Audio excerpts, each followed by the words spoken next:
Let's ask retired Navy Captain Kevin McGovern. He's also running for Congress in Florida. So, Captain, give us some insight here militarily about Russia's strategy in the South and how important these port cities are. Sure. Thanks for having me on. These port cities, the way it's turning out right now, they're going to be great spoils of war. They're going to be great assets. If you look at Odessa, I think 57% of the traffic, of the shipping traffic for Ukraine goes through Odessa. If you're looking over at Mariupol, which everybody talked about that as he was building his land bridge, that's going to be important. That's the industrial side. That's where they ship their steel out. These ports are going to be very, very important.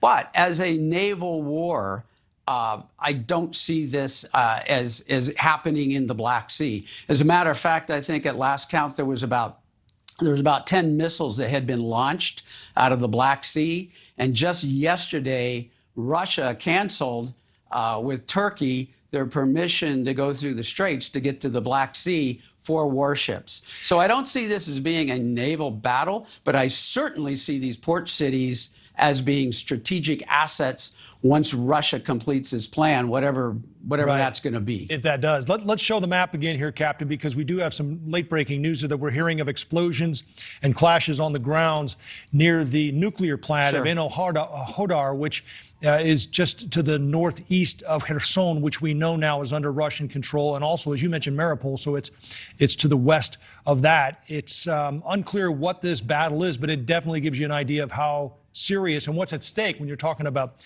explosions and clashes at a nuclear power plant. Yes, that's incredibly dangerous, and the power plant. And we know it looks like I heard your last guess. Nobody can guess what Putin wants to do next. I mean, he is a Howard Hughes. He is a this smells and feels and tastes so much like 1939 in Germany going into Poland. It's getting pretty scary. Yeah. So we had a Ukrainian parliament member on last night talking about their air defenses in Ukraine, or I guess you would say the lack thereof. Let's listen to a little bit of that and have you comment. Sure. So we unfortunately cannot bomb the convoy. This is why we are asking for the no-fly zone, because the Air Force is our weakest point and the land force is our strongest point. Captain, we've spent so much time focusing on Kyiv, obviously, but I think I'm wondering the relation with what's happening in the south and the gains that the Russians are making there. And this convoy that she mentioned, it seems like every military analyst is looking at that convoy and thinking, take it out, because it would be crippling to the Russian troops and their morale. But it appears the Ukrainians are having a hard time doing that right now. Yes, absolutely. The good news is that they're somewhat bogged down. They're a good target now, but you've got to be able to do that. You've got to be able to take them out. You need anti-tank missiles, and it looks like there's some on the way, but I think it's a little late in the game, but let's hope they get there. Yeah. All right. Is there any way, in your opinion, to take back some of these port cities that you think are so important? Well, that's going to be a bit difficult. I think the port cities it wouldn't be a naval war. It would be a land war to take those back. Right. At this point, I think the Russians are going to have their hands full like they didn't expect with a lot of the Ukrainians are it turns out, the world's best fighters. We didn't know that.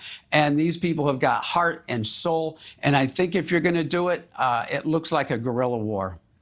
All right, great insight from retired Navy Captain Kevin McGovern. Again, now congressional candidate in Florida. Good luck with your campaign. We appreciate the time. Thank you for watching. Click the red subscribe button below so you can get more of NewsNation's fact-driven, unbiased coverage.